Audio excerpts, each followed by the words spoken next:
아이들은요 스스로 배웁니다. 스스로 배워요. 가난아기 때부터 아이들이 스스로 배울 때 사용하는 잣대는 이게 사람들의 반응이에요. 그러니까 자신이 어떤 행동을 했을 때 부모와 사람들이 반응이 그렇다이면 그 행동을 반복하고 아니다 싶으면 그 행동을 멈추죠. 자신의 표현과 행동에 대해서 그렇다 아니다라는 부모와 주변 사람들의 반응을 가지고 스스로 해야 될 것과 하지 말아야 할 것, 그리고 자주 빈번하게 해도 좋은 것 등을 두뇌의 회로에 이렇게 그려놓게 되는 거예요. 이런 방식으로 자신의 정체성을 찾아가게 되어지고 성장하면서 이런 방식으로 더 높은 가치와 더 의미 있는 삶을 살아가게 되는 거죠. 그래서 이제 학자들은 우리 감각에 초당 4천억 개의 정보들이 들어오고 우리의 뇌는 의식적으로 2천 개의 정보를 처리한다고 해요.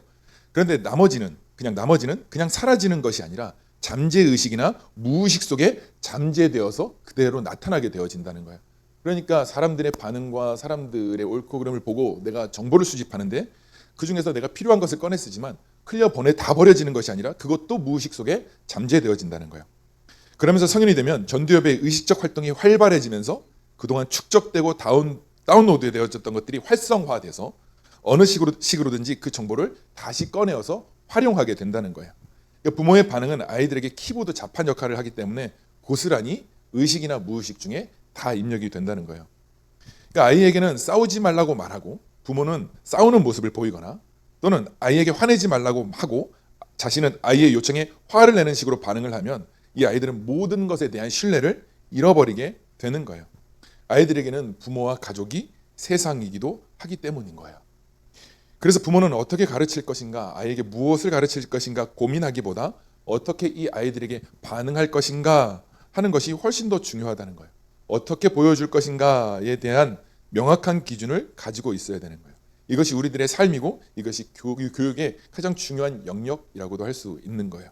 너무 딱딱하죠, 서로부터. 공부하는 것 같은 느낌이. 믿음의 어른들이 할 수 있는 건 삶의 모든 순간 이 다음 세대들에게 올바로 반응하는 모습을 보여주는 것만으로도 충분하다는 거예요. 그러니까 예수 그리스도를 가진 자로서의 반응하는 것, 하나님을 대하여서 반응하는 것, 이 반응은 말씀이 있을 때에만 우리 안에 작동하는 거죠. 이 반응이 다음 세대들에게 고스란히 심어진다는 거예요. 이것이 심어지면 심어질수록 그것을 기억나게 하시고 생각나게 하실 뿐만 아니라 그것을 귀한 씨앗과 미랄로 삼아서 새삼 깨닫게 하시는 동역을 이루어 가시는 분이 하나님이시라는 거예요. 그래서 오늘 저는 이 말씀을 통해서 우리 사랑하는 자녀들에게 무엇을 심어주어야 하는지 함께 마음을 나누고 싶은 거예요. 첫 번째는 하나님의 인정을 구하는 자의 삶을 심어주라라고 말씀드리고 싶어요. 여러분 박윤선 목사님이라고 여러분 한 번쯤은 들어보셨을 거예요. 이분이 한국교회의 대표적인 신학자로 한국교회 개혁주의 정통신학과 신앙을 뿌리내리는데 굉장히 기여하신 분이세요. 그런데 이분의 딸이신 박혜란 목사님께서 책을 하나 쓰셨는데 책 제목이 목사의 딸이라는 책입니다. 목사님 딸도 여기 또 계시네요. 목사의 딸이라는 책이 있어요. 근데 이 딸인 박혜란 목사님이 목사 아버지에 대해 그리고 아버지에 관해 쓴 책인데 이게 기독교계에 굉장한 논란이 됐습니다. 저는 이 책을 읽으면서 참 아프고 안타까웠거든요. 이 박윤선 목사님을 쫓는 이 제자들은 이 책이 왜곡된 시각으로 쓰인 책이자 한국교회에 해악을 끼치는 책이라고 비판까지 했어요. 왜냐하면 그 책에는 박윤선 목사님께서 상습적인 폭행, 잦은 분노와 급한 성격에 대해서 그 딸이 고스란히 써놓았기 때문이에요. 고스란히 써놨기 때문. 이렇게 된 원인에는 율법적인 신앙 때문이었다고 낱낱이 드러내는 거예요. 점심시간인가요? 네. 그리고 목사라는 사회적 인식 그리고 지위, 가치 때문에 목사의 딸로서 목사임 딸에게 규범을 지나치게 강조했다는 거예요. 그래서 그분이 책을 집필하면서 그 모든 아픈 기억으로 인해 많이 울기도 울었다고 이야기합니다. 그리고 그 책에서는 딸로서 사랑받고 싶었던 그분의 마음을 이렇게 고백하는 거예요. 제가 말씀드리고 싶은 것은 이거예요. 우리들의 삶이 하나님을 경외하고 믿음의 삶을 살라라고 우리 아이들에게 가르치는 가르침이 이렇게 드러날 때 다음 세대들은 깊은 상처와 절망과 분노와 실망감이 심어지게 된다는 거예요. 그 책 속에서 아버지에 대한 원망이 남아있지 사랑하거나 그분을 용서하거나 이해하거나 존중은 찾아볼 수가 없었습니다. 제가 가장 안타까웠던 부분도 여기였습니다. 저는 그 책을 읽으면서 그분이 진실을 이해하게 하고 그 다음 세대 목사님들이 그 추앙하는 우상시하는 그 모습을 원치 않는 마음에서 책을 쓰신 선한 의도가 있다는 것도 충분히 이해했습니다. 그런데 그 책을 읽으면서 참 안타까운 것은 그 아버지에 대한 기억으로 자신과 아버지가 어떤 상태인지 누구인지를 설명하고 있다는 거였어요. 그분은 아버지에 대해서 썼지만 저는 그분에 대한 자기 자신을 설명하고 있는 것을 저는 깨닫게 됐어요. 여러분, 그 믿음직스러운 그의 삶과 신앙과 규범이 딸에게는 아픔과 고통, 실망과 좌절로 남아있다는 거예요. 그 아버지에 대한 기억으로 자신과 아버지를 설명하고 있는 거죠. 사랑하는 여러분, 우리의 신앙의 상태는 내가 설명하게 되어지지 않더라고요. 내 입술로 설명되는 것이 아니라 다음 세대가 설명하더라고요. 다음 세대가 기억하고 그걸 설명하게 해야 하는 거예요. 무엇을요? 솔로몬은 이렇게 얘기해요. 오늘 1절 말씀입니다. 여호와께서 다윗을 위하여 그의 모든 겸손을 기억하소서라고 이야기합니다. 오늘 솔로몬은 다윗을 회상하면서 기록한 시라고 얘기해요. 그리고 성전을 향해 올라가면서 하나님의 거룩한 임재와 만남의 자리로 나아가면서 고백하는 거예요. 성전을 잘 지어놓고 그 성전을 향해서 지금 솔로몬이 올라가면서 기록한 책인 거예요. 그런데 그렇게 올라가면서 뭐라고 하나님을 향하여 외치고 있냐면 다윗의 겸손한 삶을 기억해 주십시오라고 이야기하고 있어요. 그리고 다윗을 하나님 앞에서 설명하고 있는 중인 거예요. 무엇이라고 설명하냐면 그의 모든 겸손을 기억해 달라고 이야기합니다. 그런데 이 겸손이라고 하는 단어는 히브리어로 아나라는 뜻이에요. 무슨 말이냐면 천하게 된 것, 그가 낮아지게 된 것, 그가 천하게 된 것이라는 뜻이에요. 그러니까 다윗이 하나님 앞에 천하리만큼 낮아지고 엎드려지는 그의 온전한 갈망과 낮아짐과 엎드려짐을 하나님 기억해 주십시오라고 지금 솔로몬이 외치고 있는 거예요. 그러니까 솔로몬이 지금 이 다윗의 삶을 뭐하고 있는 거예요? 기억하고 알고 있는 거예요. 그런데 그 다윗의 천함이 무엇이냐면 3절과 4절에 이렇게 이야기해요. 내가 내 장막의 집에 들어가지도 아니하며 내 침상에 오르지도 아니하고 내 눈으로 잠들게 하지 아니하며 내 눈꺼풀로 졸게 하지 아니하시기를. 다윗이 지금 왜 이렇게 천하게 낮아지냐면 지금 하나님의 법궤를 찾고 소유하고 싶은 갈망이 자신 안에 너무나 가득했다는 거예요. 그래서 5절에 보면 성막을 발견하기까지 나는 집에도 들어가지 않고 침상에 오르지도 않고 눈꺼풀이 내려가게 하지도 않았다고 지금 그렇게까지 갈망하고 있는 다윗의 모습을 이야기해요. 그런데 여러분 이 법궤는 여러분 잘 아셔야 돼요. 법궤는 오늘 이 본문의 내용을 보면 이 법궤는 하나님이 거하실 처소라고 이야기하고 있는 거예요.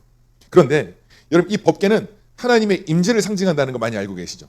그런데 여러분 하나님의 임재가 어떻게 드러나냐면 이런 거예요.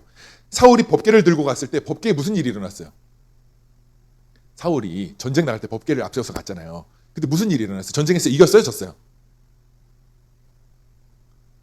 졌죠? 홈니와 비느하스가 이 법궤를 들고 전쟁에 나갔는데 그때 졌어요? 이겼어요? 이렇게 물어보면 여러분 헷갈리시니까 졌어요? 졌단 말이에요. 그죠? 하나님의 법궤가 다윗성을 향해서 갈 때 우사가 손을 댔을 때 우사가 그걸 손대는 순간 죽었어요? 죽었단 말이에요. 성경 진짜 빠삭하게 잘 하시네요. 그쵸? 무슨 말이냐면 하나님의 거기에 임재가 없으면 그냥 괴짝인 거예요. 하나님이 그 전쟁에 승리하는 것을 원하지 않으시면 하나님이 거기에 임재가 머물지 않는 거예요. 그러니까 하나님이 허락하시지 않는단 말이에요. 법궤가 아무런 효력이 없는 거예요. 그런데 그 빼앗긴 법궤가 블레셋의 다곤 신상 앞에 있을 때 다곤 신상이 무너지고 팔다리가 잘리고 머리가 부서지는 걸 우리의 성경에서 확인하잖아요. 하나님의 거룩한 임재가 거기에 임했을 때 우상이 무너지는 하나님의 거룩한 신성이 드러나기 시작했단 말이에요. 여러분 이거예요. 법궤가 일하기 시작하는 거예요. 그러니까 법궤는 하나님의 임재의 자유하심인 거예요. 하나님의 거룩한 뜻이 이루어지기를 소망하는 그 자리에 하나님 임재하고 하나님이 그것을 원하지 않으실 때 하나님의 거룩한 신성이 거기에서 드러나는 거예요. 그러니까 하나님의 임재하시는 신성이 드러나고 하나님의 권능이 드러나죠. 그래서 그 법궤가 하나님 예루살렘으로 들어오면 법궤를 다윗이 가져오긴 했지만 하나님의 뜻대로 다윗의 뜻대로 움직여지는 것이 아니라 하나님의 뜻대로 움직여지고 있단 말이에요. 우사가 손댔을 때 다시 돌아가고, 다윗이 하나님 앞에 레위 지파를 통하여서 메고 가게 하실 때는 또 거룩하게 걸어가게 하시고. 여러분, 다윗이 지금 하나님의 법궤를 예루살렘 안으로 가져오기를 소망하는 그의 마음은 무엇이었냐면, 단지 법궤 하나를 소유하고자 하는 것이 아니라 하나님이 지금 다윗이 왕이 된 것을 인정해 주시기를 소망하는 마음이었단 말이에요. 이해가 되시나요? 다윗은 여러분 스스로 왕이 되고자 한 적이 없어요. 끝까지 하나님이 세우실 때까지, 하나님이 인정하실 때까지 그 길을 신실하게 걸어가는 것. 여러분, 이것이 다윗의 삶이었단 말이에요. 그래서 하나님의 법궤가 예루살렘에 들어오고 하나님의 거룩한 그 신성이 드러남을 통해서 뭐하죠? 내가 왕이 된 것을 하나님께로부터 인정받는 거예요. 하나님이 허락하심으로 드러나는 임재의 상징이 드러나기를 소망하는 마음으로 그런 침상에 들어가지도, 그런 집에 들어가지도 아니하고 그 성막을 찾아 헤매는 거예요. 그것이 다윗의 갈망이었어요. 그 법궤가 들어옴으로 다윗의 경건성과 함께 왕이 된 합법성을 인정받는 자리였단 말이에요. 그래서 그 법궤를 소망하고 추구하는 거였어요. 그런데 그의 삶이 어떻게 그 갈망을 드러내고 있는가, 얼마나 또 낮아지고 겸손해지는가. 열왕기상 2장 7절과 8절을 보면 이렇게 이야기합니다. 제가 읽어드릴게요. 마땅히 길르앗 바르실레의 아들들에게 은총을 베풀어 그들이 내게 상에서 먹는 자 중에 참여하게 하라. 내가 내 형 압살롬의 낯을 피하여 도망할 때에 그들이 내게로 나왔느니라. 바울인 베냐민 사람 게라의 아들 시므이가 너와 함께 있나니 그는 내가 마하나임으로 갈 때에 악독한 말로 나를 저주하였느니라. 그러나 그가 요단에 내려와서 나를 영접함으로 내가 여호와를 두고 맹세하여 이르기를 내가 칼로 너를 죽이지 아니하리라 하였노라. 여러분, 다윗이 하나님 앞에 범죄하여 도망칠 때 아들 압살롬이 자신을 추격하기 시작했어요. 비참하게 쫓겨났죠. 왕의 자리에서도 쫓겨났어요. 그때 그 압살롬 옆에 있었던 시므이가 피 흘린 자여 가거라 저주했단 말이에요. 그때 그 옆에 있던 다윗의 신하가 내가 가서 칼로 저 죽은 개와 같은 자의 목을 베리까, 그때 다윗이 뭐라고 얘기하죠? 그만두어라. 그 일은 하나님이 그에게 명령하신 일이니 나는 칼로 죽이지 아니하겠다라고 하나님의 철저한 주권을 신뢰해요. 하나님의 징계를 달게 받는 자리로 간단 말이에요. 여러분, 왜 그 반역이 일어났는지 아시죠? 그는 그 하나님의 징계마저도 달게 받고 아들 압살롬이 그 일을 행하는 것에 대해서 하나님이 그에게 명령하신 것이다 라고 자기 자신을 천함의 자리로 끌고 가기 시작한다는 거예요.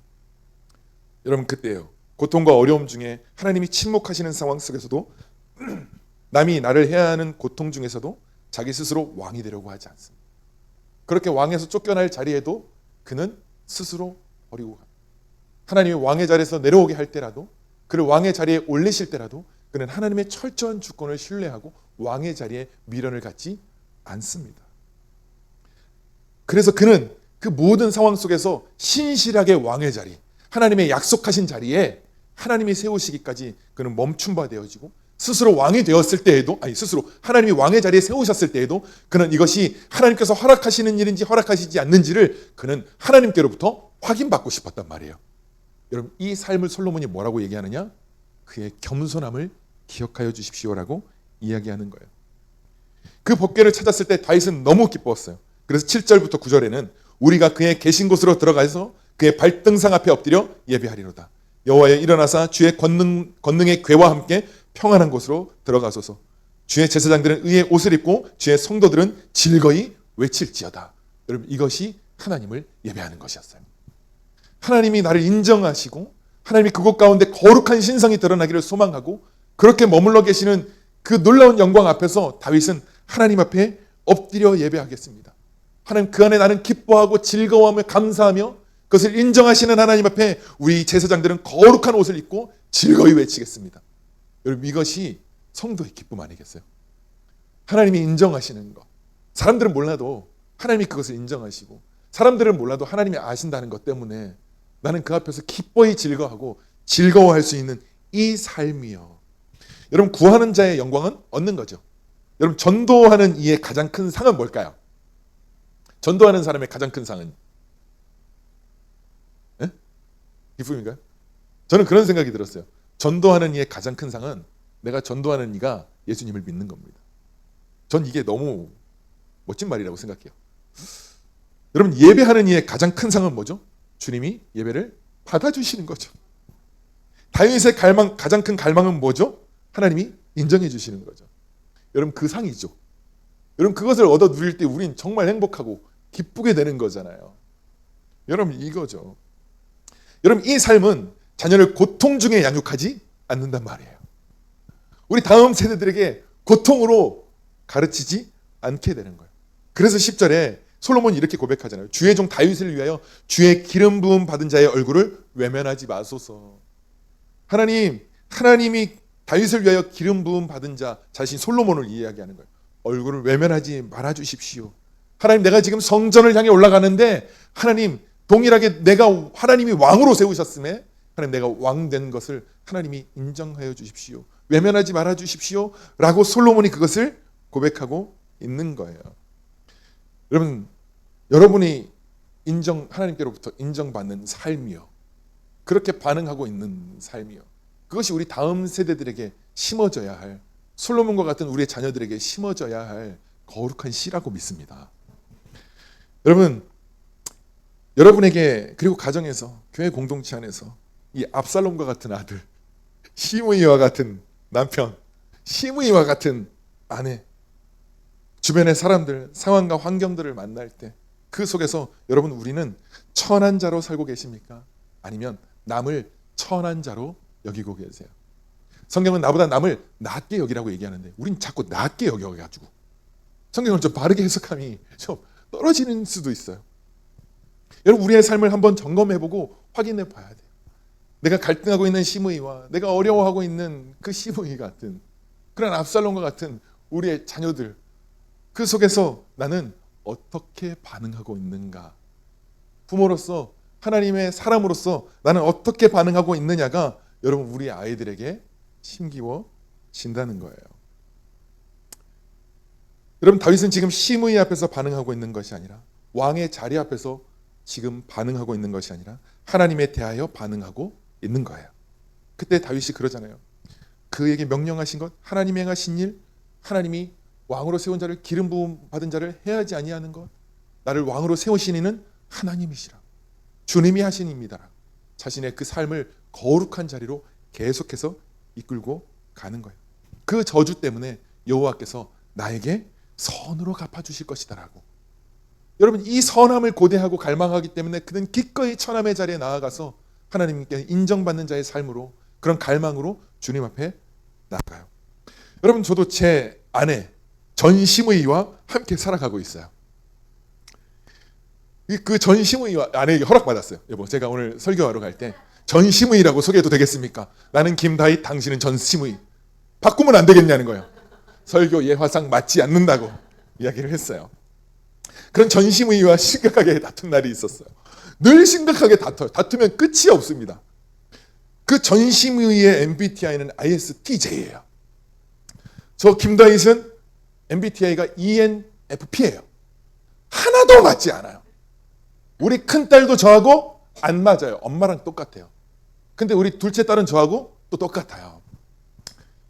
이게 저희가 이제 딸이 둘이 있는데, 이게 사랑하는 농도가 저희가 진짜 너무 하나 옆에 진짜 다룬받아야 될 마음인데, 첫째 딸과 둘째 딸을 사랑하는 마음이 다르다는 걸 제가 어제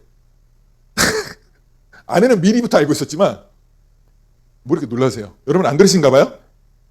이 온도차가 있다는 걸 알았어요. 물론 아이는 마음으로 사랑하죠. 근데 대하고 있는 내 태도가 다르다는 걸. 그게 무슨 말이냐면, 둘째 아이는 이리 와 그러면서 막 달려가서 안아줘요. 근데 첫째 아이는 내가 가서 안아주는 거예요. 이게 무슨 말이냐면, 내가 둘째 아이는 그냥 마음으로 그냥 사랑이 되어지는데 첫째 아이는 의무적으로 사랑하려고 노력하고 있는 거예요. 이게 너무 충격적인 거예요. 여러분도 그러시죠? 남편들 노력하시잖아요. 사랑하려고. 되어지는 게 아니고. 죄송해요. 이거 유튜브 이렇게 막 얘기해요. 유튜브에 또 안 올라가니까. 그렇단 말이에요. 그러니까 이게 참 제 마음에 이 사랑의 농도가 다르다는 걸 경험해요. 왜냐하면 다르다는 것 때문이죠. 뭔가 계속 제 안에 쌓여져 있는 먼지들이 정리가 되지 않은 상태에서 뭔가 노력하려고 하는 것과 그냥 나와 딱 맞는 사람은 이게 그냥 품어지고 사랑이 되어지는 것에 대한 차이가 있었단 말이에요. 근데 그런 아내도 큰 딸하고 달라가지고 이게 안 맞아요. 아내는 이성적, 저는 감성적, 너무 달라요. 서로 말하거나 받아주거나 티키타카가 잘 안 돼요. 여보, 가을 단풍을 봐. 너무 멋지지 않아? 저런 감성에 우리가 좀 젖어들어야 되지 않겠어? 그럼 저희 아내는 저것도 다 지나가. 대화는 두 마디 이상 되지 않아요. 여보, 나 오늘 진짜 이런 일이 있어서 속상했어. 마음이 아팠어. 여러분, 제가 듣고 싶은 말이 마음이 뭐예요? 그랬어. 왜 속상했어? 뭐 때문에였어? 이 얘기를 이렇게 듣고 싶은 건데, 기도해야지. 당신의 잘못은 없는지 돌아봐야지. 이러면 또 싸움이 나요. 그럼 제가 뭐라 그래요? 여보, 내가 듣고 싶은 말은 그게 아니잖아. 이렇게 대화해야 되는 거 아니야? 라고 훈련을 시켜놨더니 그 훈련된 아내가 그랬어? 이게 끝인 거예요. 감정소통이 잘 안 돼요. 우리 이에 대해서 이 전심의에 대해서 너무 쉽지 않아요. 그렇게 막 싸우다 보면 너가 옳으냐 누가 그러냐에서부터 서로의 자존심을 막 이기기 위해서 막 자존심을 막 긁어내리고 있는 이런 상황들이요. 우리 아이들 양육하고 가르칠 때 여러분 잘 받아들이던가요? 우리 딸인데도 불구하고 방문을 열어보면 전쟁터와 같음을 늘 발견합니다. 쉽지 않아요. 그것도 엄마를 닮았어요. 외할머니가 참 힘드셨겠다라는 생각을 늘 해요. 그런 거죠. 사소한 문제죠. 아무 문제도 아닌 이 일들과 함께 치열한 씨름을 해요. 내 원함대로 따라오지 않는 것 때문이죠. 그렇게 우리들의 상황 속에서 그들에게 심겨지는 우리의 반응은 무엇이냐는 거예요. 내가 하나님에 대하여 반응하여서 심겨지는가, 아내에 대하여서 딸에 대하여 반응하고 있는 반응이 심겨지는가 하는 거예요. 여러분, 이것이 진짜 쉽지 않은 거예요. 그래서 저도 때로는 목사이지만 죄인의 본성이 그대로 드러나서 반응하고 있는 그 모습들이 심겨져요. 예를 들면 아이들이 사랑에 심겨질까요? 아빠에 대한 무서움이 심겨질까요? 전심의와 대하고 있는 그에게 여러분 저의 어떤 모습이 그에게 심겨질까요? 그것이 심겨지면 어떻게 심겨지느냐에 따라서 그들은 분노하기도 하고 좌절하기도 하고 실망하기도 할 거라는 거예요. 여러분, 그날 밤이었어요. 둘째 아이가 저희 집에 이제 다 같이 자요. 다 같이 이제 끝에서는 아빠, 그리고 둘째, 그리고 엄마, 그리고 첫째 아이, 이렇게 일렬로 이렇게 같이 자요. 참 특이한 집이죠. 우리 애들이 집에 따로 자면 잠을 안 자요. 그런데 그걸 이제 애들이 봤을 거 아니에요. 엄마 아빠가. 그러니까 이 둘째 아이가 갑자기 제 손을 꽉 잡더니 가슴에 딱 올리는 거예요. 아, 이 녀석이 아빠랑 손을 잡고 위로해주고 싶구나. 기대하러 이렇게 손을 이렇게 올렸어요, 옆으로. 그랬더니 갑자기 엄마 손을 가져다가 자기 위에 이렇게 퍽 올리는 거예요. 그럼 제 손이 아내의 손이 올려졌을 거 아니에요. 그냥 심각하게 다퉜는데, 그러면 그 느낌이 여러분 어때요? 요거 느낌 어떠세요? 이거 지금 제가 여러분에게 남편하고 아내하고 손 꽉 잡으세요 이러면 어떤 느낌이세요? 그냥 애매한 불편함이 있었단 말이에요. 이해되시죠? 사랑의 마음이 아니고 그냥 이렇게 잡고 있었어. 그랬더니 우리 둘째가 손을 꽉 잡으면 엄마 아빠 손 꽉 잡아야지. 이게 정말 힘든 거예요. 꽉 잡아야 되는데 꽉 잡고 싶지가 않은 거예요. 그래서 손을 빼면 돼요, 안 돼요? 아이의 마음인데 또 빼면 안 되잖아요. 그냥 아내도 그렇고 저도 그렇고 그게 너무 부끄럽고 화는 나고 정서적 갭이 생겨가지고 혼미함이 생긴 거예요. 그런데 그럼에도 불구하고 마음이 안 내려놔지는 거예요. 그러고 있는데 엄마 아빠 미안하다고 말해야지. 와, 이게 정말 쉽지 않은 거예요. 정말 쉽지 않은 거예요. 이게 어려운 거예요. 그런데 그런 둘째 아이에게 뭐가 심겨지겠어요? 그러면서 그렇게 꼭 붙잡고 이렇게 얘기했어요. 엄마 아빠 말 안 하면 내가 예수님한테 이른다. 이렇게까지 예수님까지 얘기 나왔어. 예수님까지 나왔는데 손 잡아요, 안 잡아요? 죄인이 이렇게 강팍하다니까. 누워가지고 하나님의 양심은 계속해서 어떻게 해야 되는지를 계속해서 가르쳐 주시고 말씀하시고 내 양심을 누르고 있는데 절대로 내 자아를 꺾어서 여보 미안해 이거 하고 싶지 않은 이런 마음들이요. 그러더니 저희 잘 때 이 둘째, 저희는 이제 잘 때 돌아가면서 기도하는데 둘째가 기도했어요. 두렵기 시작했어요. 또 뭐라고 기도할지. 하나님, 오늘 언니가 태권도에서 아쉽게 메달을 못 땄어요. 위로해 주세요. 하나님, 엄마가 속상해요. 하나님, 엄마가 괜찮아질 수 있게 해주세요. 하나님, 오늘 제가 어린이집에서 속상한 일이 있었는데 친구들과 사이좋게 지내게 해주세요. 마지막 기도했어요. 하나님, 아빠가 화내지 않게 해주세요. 나만 맨날 나쁜 사람이에요. 그러니까 지금 이 아이는 물론 자기 주체대로 누구의 판단과 마음을 본인이 결정하는 거겠지만 이 아이에게는 지금 아빠의 그런 마음이 심겨지는 거죠. 그리고 또 아빠는 누구예요? 목사이잖아요. 그런 자인 거예요. 아이들에게 그런 것들이 심겨지기 시작하는 거예요. 이걸 들어주지 않으면 아이들은요, 인지하고 대답하지 않습니다. 아이들은 말하기를 포기할 거예요. 왜냐하면 들어주지 않을 거니까요. 여러분, 제가 진짜 그것 때문에 너무 괴로웠어요. 그런데 그 기도를 드리는데 양심에 눌려서 그걸 가지고 밤에 잠도 못 자고 이걸 한 10분 정도 이러고 있었나 봐요. 그때 주 안에서 순종하라라고 하는 하나님의 말씀이 제 안에, 이 어린아이의 이 기도에 예수님의 말씀 앞에 순종해야 되겠는 거예요. 이 아이에게 그 기도가, 그리고 예수님의 이름이 실망으로 담겨지지 않기를 소망하는 마음이 제 안에서 일어났어요. 마치 소원을 두고 행하게 하시는 하나님의 마음이 찾아 들어온 것처럼, 그리고 손 꼭 붙잡고 여보 미안해, 내가 잘못했어 라고 겨우 어머니를 꽉 깨물고 이야기하는 거예요. 그걸 인정해야 하는 거예요. 거기에 엎드려져야 하는 거예요. 동일하게 우리 큰딸과 아이에게도 동일하게 엎드려지고 낮아지는 이 반응들이요. 여러분, 이것이 그 세대들에게 심겨져야죠. 그리고 그 세대들에게 그런 삶이 좋은 기억으로 남아야 한다는 거예요. 여러분, 우리는 하나님이 함께 하신다, 주님을 사랑하고 예배한다, 주님을 원한다라고 하는 우리들의 고백에 신실한 행동을 보고 반응하고 있음을 배운단 말이에요. 그것이 그들에게 쌓이기 시작한다는 거예요. 하나님이 함께 하신다는 것이, 살아계신 하나님의 말씀이라고 말하는 것이 나의 삶에 아무런 영향도 주지 못하고 죄의 모습을 그대로 보여주고 있다면, 여러분, 다음 세대들은 어떤 것도 신뢰할 수가 없게 되는 거예요. 무의식 중에 불신이 쌓이기 시작하는 거죠. 그리고 저와 여러분들을 설명할 거예요. 여러분, 이 삶이요, 여러분, 이 솔로몬은 다윗의 이 처남을 겸손으로 보고 있는 거예요. 하나님의 눈에는, 사람의 눈에는 천해 보이지만 하나님을 사모하는 겸손으로 이해하고 있는 거예요.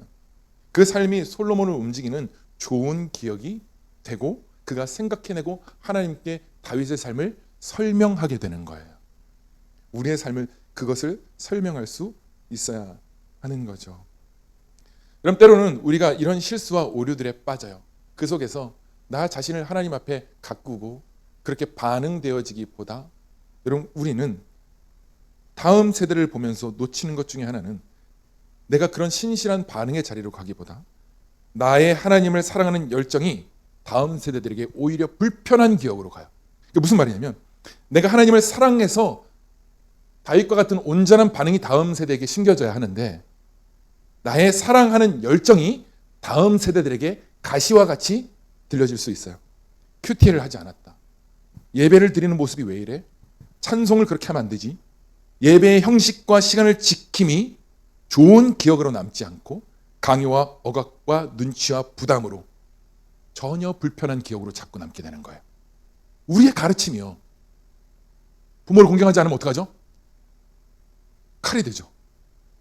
예배를 똑바로 안 드리면 어떡하죠? 집에 가서 불심판을 받고. 이것들이 우리 다음 세대들에게 여러분 좋은 기억이 되고 그것을 꺼내어 볼 수 있는 좋은 은혜의 기억으로 남느냐는 거예요. 우리에게 반응되어지는 모습이 살아계신 하나님의 말씀이 칼이 되어서 오는데, 이들에게 어떻게 그것이 좋은 기억이 되어 이들이 건강한 그리스도인의 정체성을 가지고 하나님 앞에서 살아갈 수 있겠느냐는 거예요. 여러분, 목사의 딸이라는 책을 쓰신 박현은 교수님도 그런 율법적인 강요와 억압 속에 고통스러워했어요. 폭력을 행사하는 그의 아버지의 그늘에서 고통스러워했습니다. 하나님 앞에서의 반응의 삶이 오히려 그를 괴롭게 했어요. 아버지에 대한 실망과 아쉬움이 자기 안에 쌓였어요.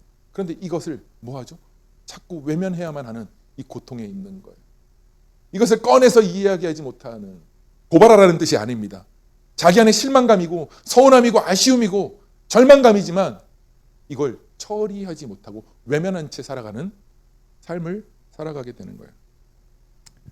그러니 책에서 보면 그 아버지는 여전히 용서받지 못하는 그런 삶으로 딸에게 기억되고 그런 아버지로 책을 통해서 설명되어지고 있는 거예요. 그렇게 강요하고 억압하기보다 부모인 우리가 하나님에 대한 올바른 반응을 기쁨 안에서 들려주셔야 하는 거예요. 하나님에 대하여서요. 그것이 하나님께로부터 인정받는 삶이죠. 그 삶을 신실하게 살아갈 때에 여러분 우리 다음 세대들에겐 그게 기억으로 남아요. 그들의 삶을 움직여가는 좋은 동기가 되어지고 그들도 하나님 앞에서 몸부림치기 시작할 거예요. 그것이 솔로몬이 성전을 향해 올라가면서 하나님을 구하고 찾고 있었던 마음. 우리 아이들 여러분, 아이들이니까 예배 때 떠들죠. 아이들이니까 예배 때 자지 않겠어요? 잘 모르니까. 그런데 그것도 중요해요. 형식을 가르치는 것도 너무 중요하거든요.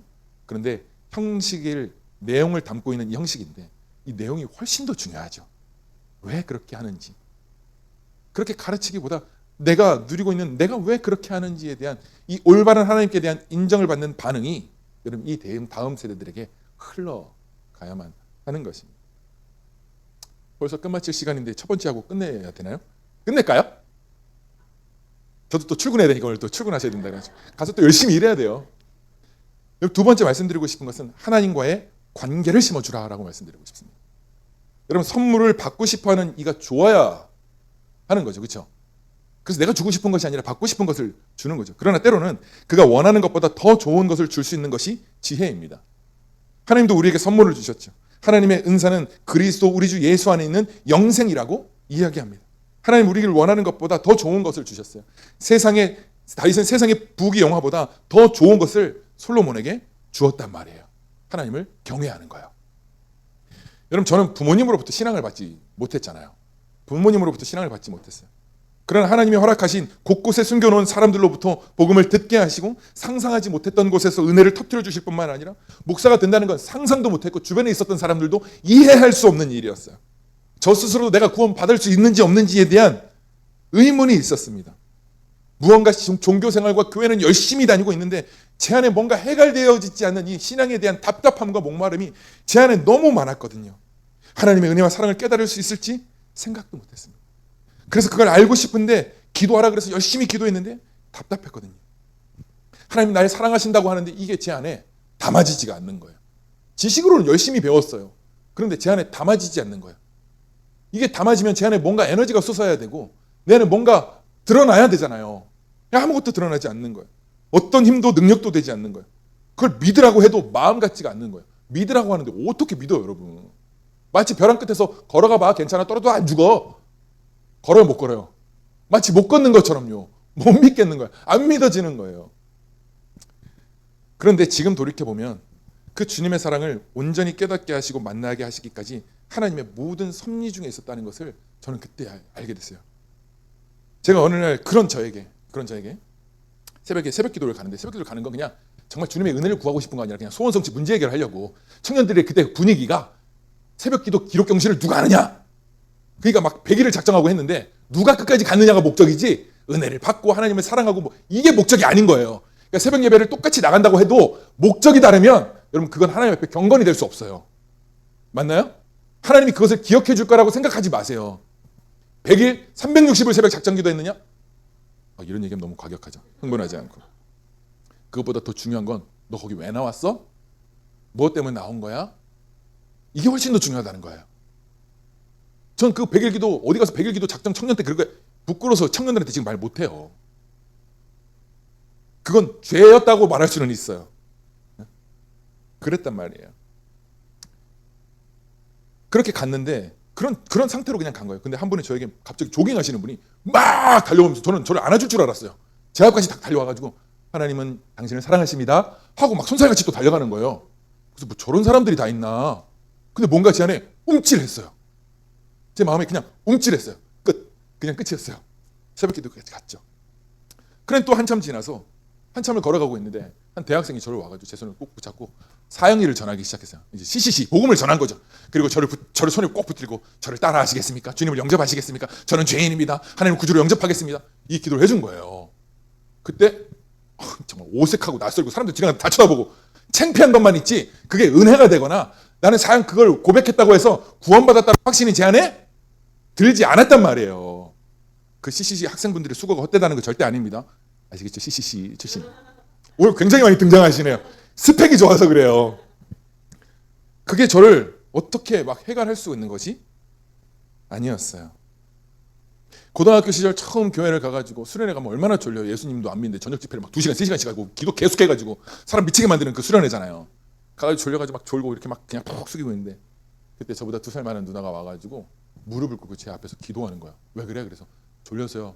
저 손을 붙잡고 그냥 혼자 한 5분, 10분을 기도하는 거예요. 그래서 이분은 도대체 왜 이러나? 나한테 마음이 있나? 혼자 또 착각을 하고 앉아있고. 그게 제 신앙이었어요. 그 어린 시절에. 그런데 여러분 저를 만난 그 세 분이 어떤 마음이었을까요? 진짜 어떤 마음이었을까요? 제가 복음을 만나고 나니 예수 그리스도의 사랑을 정말 음파 깨닫고 나니 그 내 인생의 곳곳이 지나간 그분들의 심정이 이해가 됐어요. 와 정말 얼마나 애가 탔을까. 그 작은 지나가면서 외쳤던 그 한마디가 그분들이 손붙잡고 기도해줬던 그 한 가지의 소망이 그 수련에서 졸고 있는 한 청년을 붙들고 기도하고 있는 그들의 심정은 아마 예수님 만나기를 소망하고 제가 구원받기를 정말 갈망하는 자의 목마름이었을 거예요. 그런데 돌아보니 제가 예수님을 만나고 나니 그게 은혜였음을 신실하게 깨닫게 되는 거예요. 여기 교사분들 계시고 자녀들 계시죠? 지금 저처럼 그럴 수 있어요. 우리 엄마가 뭐 하는 건가? 선생님이 뭐 하는 건가? 교회에서 나에게 도대체 뭐 하는 건가? 수련은 왜 이렇게 고통스러운 건가? 이럴 수 있어요. 그런데 그들이 그걸 깨닫게 되는 날이 와요. 여러분을 통해서 깨닫지 못해도 누군가는 통해서 그가 깨닫게 해주셔서 내 모든 인생의 여정 속에 하나님이 개입하시고 사랑하시고 나를 구원하시기 위한 하나님의 열심이 있었다는 것을 그들은 분명히 깨닫게 될 거예요.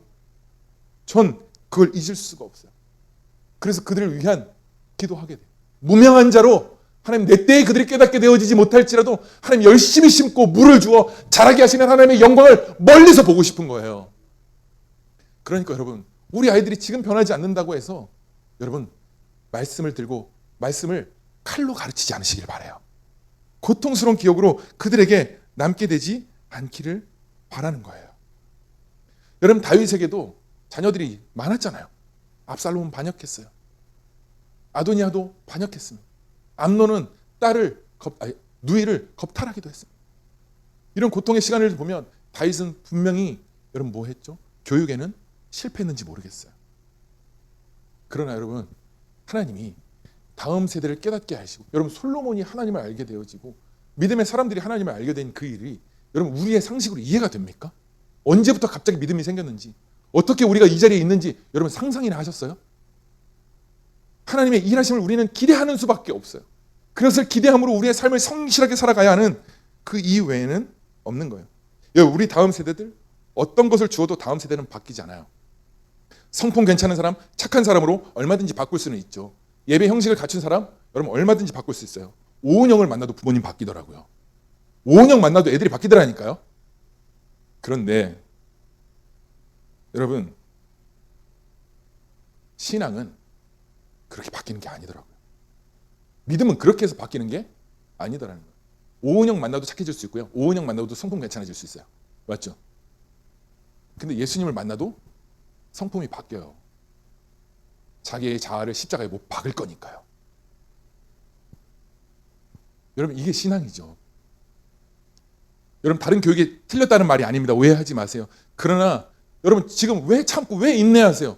왜 가서 시므이한테 꽁 때리고 싶은데 그렇게 하지는 않는 이유가 뭐예요? 여러분 양심 안에 예수 그리스도가 살아계시기 때문이잖아요. 내가 조금 더 부딪히고 싶고 싸우고 싶지만 나의 육신을 쳐가면서 복종하고 있는 이유는 뭐예요? 내가 예수 그리스도를 주라 시인할 수 있는 그 믿음은 어디서부터 나와요? 하나님이 우리 안에 계시다는 이 진리를 믿는 믿음 안에서 나오기 때문이에요. 여러분 그게 훨씬 더 중요해요. 목회데이터 연구소의 발표에 따르면 응답자의 82%가 신앙교육의 방법을 배우고 싶다는 거예요. 이 아이들을 올바르게 가르치고 싶다는 거예요. 이 아이들이 하나님을 제대로 알았으면 좋겠다라고 고백해요. 그들에게도 답답한 마음이 있어요. 이 다음 세대들이 말씀에 반응하기를 소망하고 바래요. 그래서 잔소리도 해보고 나를 깎고 다듬기도 해봅니다. 그런 어떤 노력에도 불구하고 우리 아이들이 그렇게 쉽게 하나님의 말씀에 대하여 반응하지 않는 모습들을 우리는 본단 말이에요. 하물며 교회 끌고 오는 것도 힘들어요, 여러분. 그렇죠? 달란트 시장 열어야 되죠. 상 줘야 되죠. 이거 하면 엄마가 이거 해줄게.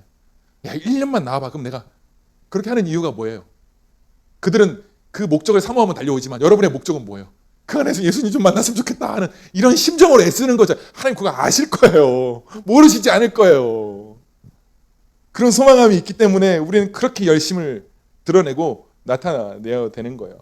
그러나 그들이 하나님 그곳 가운데 그들에게 찾아오셔서 하나님의 하나님됨을 드러내어 주시면 그들은 모든 것을 깨달아 알게 되어 하나님 앞에 성실한 그리스도인으로 살아갈 수 있게 되는 거예요.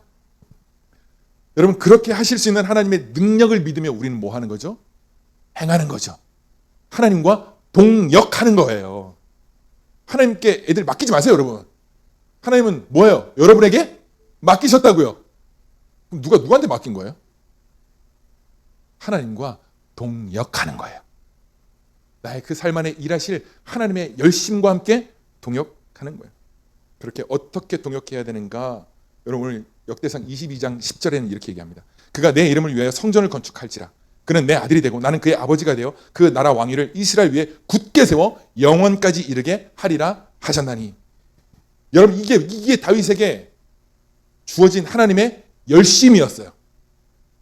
하나님의 마음이었습니다. 다윗이 성전을 건축할 마음이 있었지만 너는 피를 많이 흘린 자라. 너는 성전을 건축하지 못하리라라고 하는 하나님의 거절이 있었죠.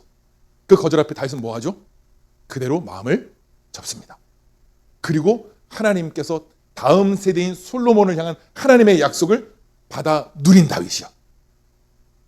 여러분, 이거요. 여러분, 자녀들과 다음 세대를 향한 어떤 기대가 있으세요? 막연한 기대 말고 이 세대를 향하신 하나님의 기대가 말씀 안에 있단 말이에요. 솔로몬을 누가 하나님께서 왕위를 이어가시겠다는 거예요? 하나님이 하시겠다는 말씀이세요. 그리고 뭐 하시죠? 그 하나님의 법궤의 임재의 그 인정됨, 다윗이 갈망하고 고개했던 그 인정을 하나님이 누구에게 주시겠다는 거예요? 솔로몬에게도 주시겠다는 약속이요. 여러분, 이 약속을 믿어지면요, 내가 무엇을 걱정하고 고민할 수 있겠어요? 이건 동의가 안 되세요? 이 다음 세대를 향한 하나님 아버지의 약속과 마음이 품어지면요, 그러면 우린 그대로 약속을 믿은 대로 행하게 되는 거예요. 다윗은 솔로몬이 어리고 미숙하다는 걸 알았어요. 그래서 뭐 해줬어요? 성전 건축을 위한 준비를 열심히 해줬단 말이에요. 부족하고 미숙하다는 걸 알았단 말이에요. 성경도 그렇게 표현해요. 어리고 미숙하다고. 그래서 내가 성전의 모든 기물을 더할 거라고. 그러나 그것에 너는 더할 거라고. 더해야 된다고. 그러나 다윗은 하나님의 약속을 그 어리숙하고 미숙하지만 그 약속을 신실하게 믿는 믿음으로 뭐해요? 솔로몬을 왕으로 세우고 그를 후원하고 서포트하는 자로 남아있었단 말이에요. 하나님의 열심을 믿기 때문이에요. 그 행함이요. 여러분, 이것이 솔로몬이 하나님 앞에서, 다윗이 하나님 앞에 약속을 받은 자로서 행했던 그의 삶이었단 말이에요. 다음 세대, 내 자녀를 향한 하나님의 약속이요. 그때 그 고백을 솔로몬도 들었죠, 그죠? 그래서 오늘 본문 11절 12절에 이렇게 이야기하는 거예요. 여호와께서 다윗에게 성실히 맹세하셨으니 변하지 아니하실 것이라. 이르기를 내 몸의 소생을 내 왕위에 둘지라. 내 자손이 내 언약과 그들에게 교훈하는 내 증거를 지킬진대 그들의 후손도 영원히 내 왕위에 앉으리라 하셨도다. 이건 하나님이 뭐 하신 거죠? 솔로몬이 왕위에 앉는 걸 인정하시는 거죠. 누구에게 약속하신 거? 다윗에게도 약속했고 솔로몬에게도 약속했어요. 그런데 솔로몬이 고백하는 건 이거예요. 다윗에게 약속하신 말씀은 변하지 않을 것입니다. 다시 말하면 이거예요. 하나님이 다윗과 약속하지 않았습니까? 다른 사람은 몰라도 하나님이 다윗과 그런 신실한 하나님이 인정받는 삶을 살기 위하여 수고하고 있는 다윗의 모습을 보시고 그런 다윗과 하나님이 약속하지 않으셨습니까? 이것에 대한 신뢰를 선포하고 있는 거예요. 그러니까 여기서 보이세요? 하나님이 다윗을 향한 하나님의 마음도 지금 솔로몬이 뭐 하고 있는 거죠? 함께 가지고 있는 거죠. 여러분, 이거를 보고 있는 거죠. 법궤를 통해 하나님이 인정하신 하나님께서 그 약속을 변하지 않을 것입니다 라고 하는 그 약속을 굳게 믿는 거죠. 다윗이 하나님을 사랑하는 마음과 하나님이 다윗을 복되게 하시는 하나님의 약속을 주고받는 이 관계의 영역이요, 저와 여러분을 통해서 우리 다음 세대가 무엇을 발견해야 되느냐면요, 종교의 행위보다 훨씬 더 중요한 것은 저와 여러분과 하나님과의 관계를 훨씬 더 중요하게 생각할 거예요. 여러분 이거요. 하나님과의 관계예요. 엄마 아빠를 보면서 뭘 생각해요? 우리 엄마는 성격이 이래. 우리 아빠 성격이 저래. 이걸 볼까요? 아니면 남편과 아내 부부의 관계를 볼까요? 관계를 보겠죠. 마치 이런 것처럼 솔로몬은 다윗을 보면서 그것을 확인하는 거예요. 여러분 제가 사역을 하면서 고등학교 1학년부터 3학년까지 이렇게 양육한 학생이 있었어요. 그런데 이 학생이 느닷없이 와가지고 목사님, 전도사님 신학을 하려면 어떻게 해야 돼요? 라고 묻는 거예요. 그러니까 하나님의 허락하신 이 사역자의 길을 걷고 싶은 소원함의 마음이 그 안에서 생기기 시작한 거예요. 보통 이렇게 고3 학생이 공부 잘하고 미래가 출중한 학생이 이런 꿈을 꾸었다. 남의 자녀면 되게 기쁘고 축복할 일인데 내 자녀가 이 길을 가겠다. 그것도 고3에 엄마가 고등학교 3학년까지 학원 보내고 막 돈 붓고 막 그렇게 막 했는데 내 자녀가 이랬다. 어떠시겠어요, 여러분? 아니 뭐 가장 영광스러운 길이고 뭐 이런다면서 그런 건 안 보이시나요? 왜 그렇죠?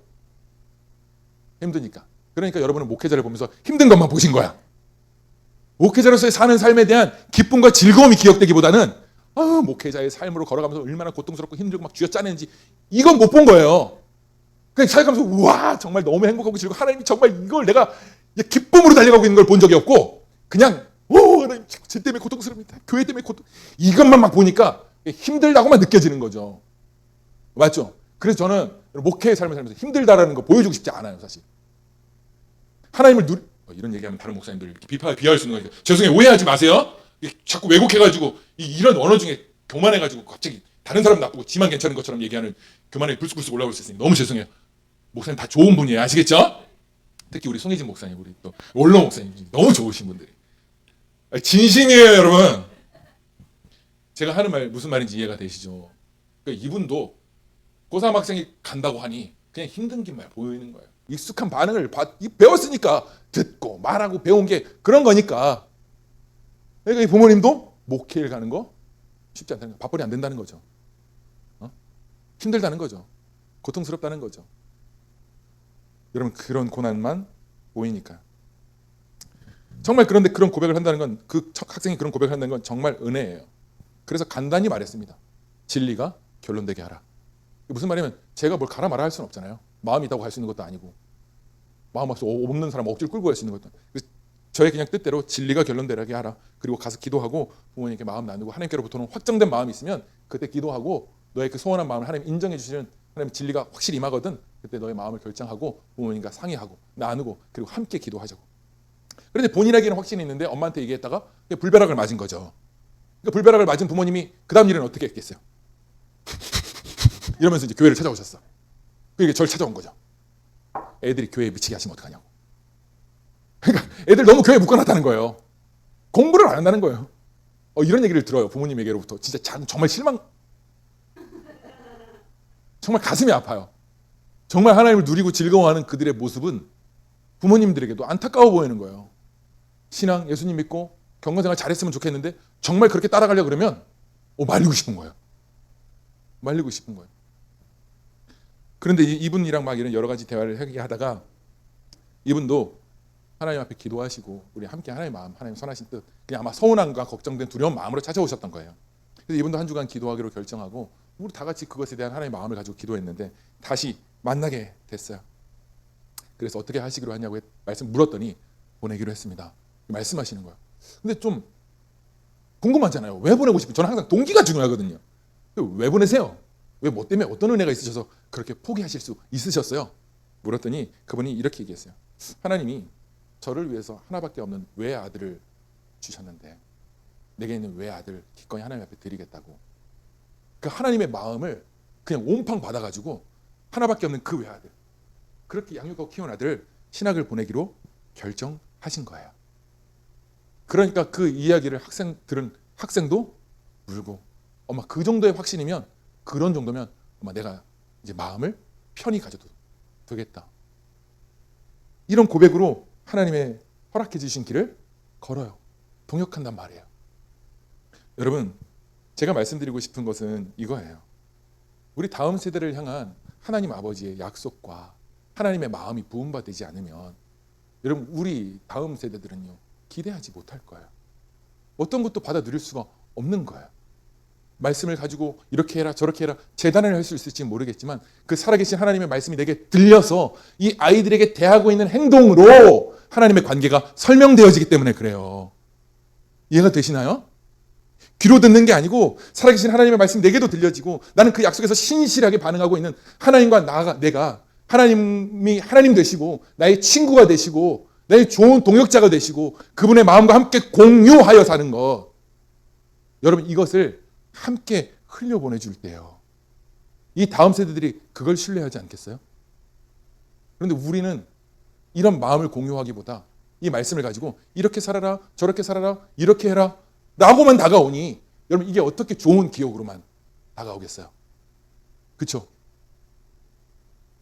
그래서 다윗은 그렇게 고백하는 거예요. 성경은 다윗에게 다른 아들들에 대한 약속의 말씀이 없어요. 정말 안타깝게도. 그러니까 방자히 행할 수밖에 없는 거예요.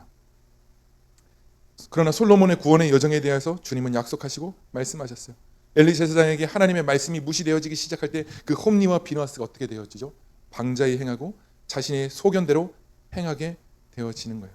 내가 믿을 만한 신뢰할 만한 믿음의 내용과 근거가 사라져버리기 때문이에요. 한나는 하나님 앞에 아이를 구하러 나와왔지만 그때 그 시대의 아픔을 아시는 하나님 아버지의 마음을 알아서 그 아이를 기꺼이 하나님 앞에 내어드릴 수 있었던 것처럼 하나님 손에 맡길 수 있었던 것처럼 여러분 하나님의 마음이 먼저 우리 가운데 부은 바 되어져야죠. 우리는 다음 세대들에게 교사일지도 모르겠어요. 그 세대들에 대한 소망과 기대는 진리로부터 흘러나와야 되는 것입니다. 그 아이들을 하나님께서 일으키시고 세우시겠다라고 하시는 하나님의 말씀을 근거하기 시작할 때 우리 안에 소망이 생기고요. 부모로서 교사로서의 살고자 하는 삶의 희망과 기대가 우리 안에 일어나게 되는 거예요. 여러분 그것이 우리 안에 필요한 거죠. 그런 관계가 심어져야죠. 그런데 그 관계는 심어주지 않고 뭔가를 자꾸 해주려고 하니까 힘들어. 왜죠? 자꾸 없는데 퍼줘야 되니까. 아니, 놀아주기만 해도 여러분 힘들잖아요. 벌써 그냥 기력이 쑥 빠지지 않으세요? 안 놀아주시는군요. 이 세대들에게 가르치는 거? 곤고해진다는 거 금방 아시잖아요. 그렇죠? 내 안에 이런 풍성함이 있기 시작할 때 하나님과의 성실한 관계가 있을 때 들려줄 게 생기는 거예요. 그게 우리 아이들에게 심겨져요. 그래서 솔로몬이 그 관계를 보는 거예요. 그리고 소망감이 생겨 하나님 내게도 그런 관계를 추구합니다. 외면하지 말아주십시오라고 그는 고백하는 거예요. 빨리 말씀을 정리하겠습니다. 제가 한번 말씀드리고 싶은데요. 제가 여러분 등산을 다닌다고 했잖아요. 등산 다니면 신발 사야 되잖아요. 신발을 사야 되는데 등산화가 되게 많아요. 싼 거에서부터 비싼 것까지. 근데 살 때 여러분 가장 살 때 이걸 사게 만드는 가장 중요한 중점이 뭘까요?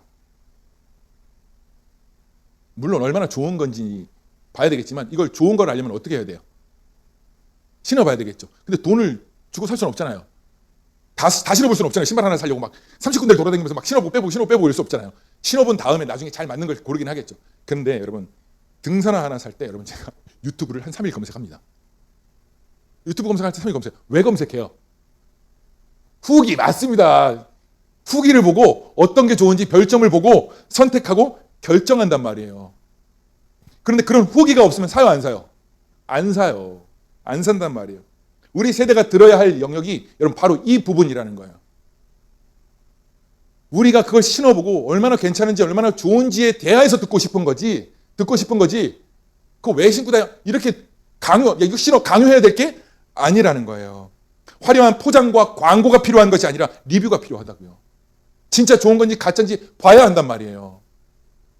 여러분 저희가 가족들과 함께 여행을 다녀왔어요. 이제 거기에 이제 제가 프리다이빙을 이렇게 좋아하니까 이제 수경 있잖아요. 이렇게 수경 쓰고 이렇게 빨대 이렇게 꽂고 이렇게 오리발 차고 이렇게 내려가는 산소통 없이 이렇게 후루룩 내려가요. 이걸 제가 이제 너무 좋아해요. 산소통 없이 이렇게 막 한 2분 30초 이렇게 막 돌아다니는 건데, 근데 이제 또 이제 여행을 가니까 하고 싶지 않겠어요? 근데 기회가 허락될지 모르니까 오리발하고 이 수경을 챙겨가지고 이렇게 갔어요. 갔는데 이제 배 위에 가지고 이제 배 위에서 이제 뭐 낚시하다 이제 프리다이빙을 하는 건데 거기에 이제 한국분 강사분이 계셨던 거예요. 그래서 제 수경을 보니 이거 쓰세요? 와 이거 엄청 좋은 건데 저도 이거 쓰잖아요. 이거 요즘 한 30만 원 하나요? 이렇게 얘기를 하는 바람에 저는 아내한테 불심판을 당해가지고 그날 여행이 아주 박살날 뻔했어요. 여행 끝날 때까지 그거 언제 샀다고? 그게 얼마라고? 이러면서 그냥 다 들켜가지고 그냥 이 불편함이 있었죠. 근데 갑자기 우리 둘째 아이가 아빠 나 이거 쓸래. 그리고 자기가 가져가는 거예요. 그리고 저 10,000원짜리 수경 쓰고 다녔어요. 제가 얘기하고 싶은 건 여러분 우리 다음 세대들이 이게 얼마나 좋은지를 들려주셔야 돼요. 내가 써보고 들어보고 주변의 사람들이 그거 썼더니 물이 안 새요. 그건 습기도 안 찹니다. 광각이라 바닷물이 더 푸르게 보여. 이런 쓸데없는 자랑. 보여요 라고 하는 걸 써보고 경험해보고 알아본 사람들이 흘려보낼 수 있을 때 비로소 그때 해요. 제가 지금 이거 아무리 좋은 거야 아무리 괜찮은 거야 라고 아무리 설명해도 우리 아이는 10,000원짜리가 자기한테 딱 맞을 거예요. 그렇죠? 여러분 이게 들려줘야 하는 거죠. 하나님께 인정받는 삶 그리고 하나님과의 그 관계된 이 삶이 우리 안에 진실하며 정말 진실함으로 우리 안에 흘려보내주는 거예요. 그래서 복음이 실제가 된 것만 가르쳐 줄 수 있어야죠. 맞나요? 아니 써보지도 않고 어떻게 좋다고 말해요. 야 가보니까 야 진짜 좋대. 진짜 좋아. 이 얘기는 다 들려줄 수 있어요. 맞죠? 근데 써보지는 않은 거예요. 써보지는 않으니 근데 써보지도 않았는데 진짜 써본 것처럼 말하는 이런 기가 막힌 일이 우리 안에 신앙생활을 하는 우리 안에 있을 수 있다는 거 아세요? 특별히 말씀을 다음 세대들에게 가르치고 자녀들에게 가르치면서요. 맞죠? 그때 우리 양심 또 움찔움찔 하시죠? 그게 아니라는 거예요. 물론 그런 가르침이 헛되다는 건 아니에요. 물론 그럼에도 불구하고 가르쳐야지만 여러분 우리 안에 진짜 진실한 다음 세대들에게 넘겨줘야 할 것은 여러분 내가 하나님과의 그 관계의 풍성함들이 그들 안에서 부음바 되어져야죠. 그래야 진짜 제대로 된 동기부여를 할 수 있을 거 아니에요. 그래서 시편 38편 8절에 이렇게 얘기해요. 너희는 여호와의 선하심을 맛보아 알지어다. 그에게 피하는 자는 복이 있도다. 먼저는 그 하나님의 선하심을 맛보아 아는 거예요. 맛보아 알아서 그 즐거움과 행복이 다음 세대에 전달되어지는 것. 너는 주 너의 하나님을 뜻과 정성과 몸을 다하여 사랑하고 그 말씀을 가슴에 새겨 그 즐거움과 기쁨 안에서 다음 세대에게 길을 갈 때 강론하고 집에 있을 때 가르치는 여러분 이게 진짜 가르치는 거예요. 여러분 이런 것 없이 우린 가르칠 수 없어요. 믿음의 1세대가 내가 너희를 출애굽했지 출애굽한 여호와인 것을 증거하라고 가르쳤단 말이에요. 그런데 2세대 3세대가 흘러갈수록 출애굽한 기억들은 다 사라지기 시작하고 율법과 제사 형식만 남아서 그거는 다 하고 있지만 하나님에 대하여는 알 수 없는 자기의 소견대로 살아갈 수밖에 없는 안타까운 세대가 다음 세대였고 기성세대였어요. 여러분 우리가 그걸 들려주지 않으면 우리가 다음 세대인지도 몰라요. 여러분 우리는 여기서 출발해야 하는 것입니다. 사랑하는 여러분 우리 다음 세대들 하나님 붙들고 계세요. 그리고 그들을 이끌어 가실 거예요. 이건 변함없습니다. 우리의 소원함도 아세요. 다만 여러분 우리가 그 하나님과 동역하기 위해서는요. 하나님의 그 동역의 열심에 함께 참여하셔야 하는 거예요. 하나님과 동역입니다. 여러분 이런 삶을 사시는 저와 여러분들이 될 수 있기를 예수님의 이름으로 축복합니다.